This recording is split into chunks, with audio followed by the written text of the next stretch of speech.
আজকের ভিডিওতে সবাইকে স্বাগতম জানাচ্ছি। আমরা আজকে মাছের ডিম ভাজার জন্য চলে এসেছি। আপনারা এখানে দেখতে পাচ্ছেন চুলাতে কড়াই উঠাই দিয়েছি। এপাশে ডিমের মধ্যে হলুদ মরিচের গুঁড়া দিয়ে একটু মাখাই নেব।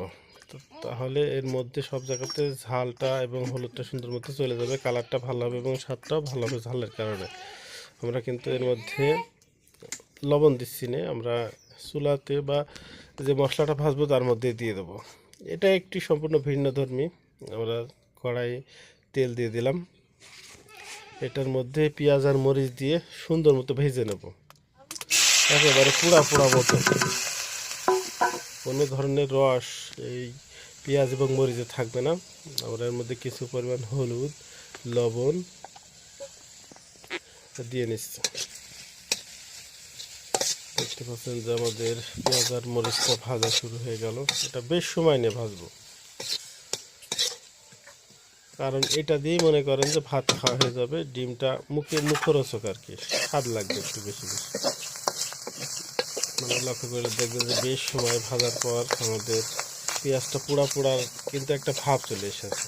আরও বেশ সময় ধরে আমরা এটা ভাজবো। এখন আপনারা দেখতে পাচ্ছেন যে আমাদের পেঁয়াজের যে অবস্থা বর্তমানে, এটা একেবারে শুকনো হয়ে গেছে। এটাই কিন্তু এখন তরকারির মশলা হয়ে গেছে এক কথায়। এখন আমরা কিছু পরিমাণ তেল দিয়ে এটার মধ্যেই কিন্তু আমরা ডিম দিয়ে দেবো। তেলটা একটু গরম হলে তারপরে আমরা ডিমটা দেব। তেলটা গরম হয়ে গেছে, এখন ডিমটা দিয়ে নিলাম। এই ডিমটা কিন্তু তেলের মধ্যে দিয়েই সুন্দর মতো করে ভেজে নেব। ভেজে নেওয়ার পর আমরা ওই পেঁয়াজ মরিচের সাথে মিশাবো। এটা কিন্তু হালকা হালকা করে জাল দিচ্ছি আমরা। এই ডিমটা দেওয়ার পর একেবারে সীমিত জাল দিচ্ছি। ডিমটা একটু নাড়াচাড়া করে দিচ্ছি।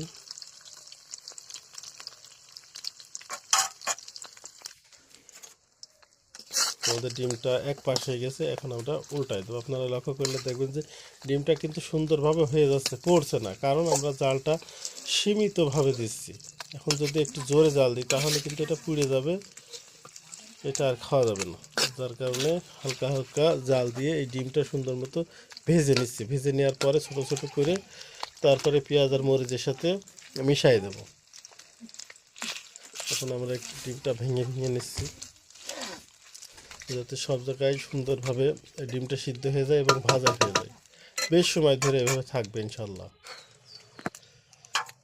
বেশ সময় পর আমরা আবার ফিরে আসলাম। এখন আমরা এই ডিমটা ছোটো ছোটো করে বা একেবারে ভেঙে ছিঁড়ে নেব। এই ডিমটা ভেঙে ছিঁড়ে নিয়ে এখন আমরা সব একত্রে মিশিয়ে নেব। আপনারা লক্ষ্য করলে দেখবেন যে আমরা কিন্তু একত্রে মিশিয়ে নেওয়ার চেষ্টা করেছি।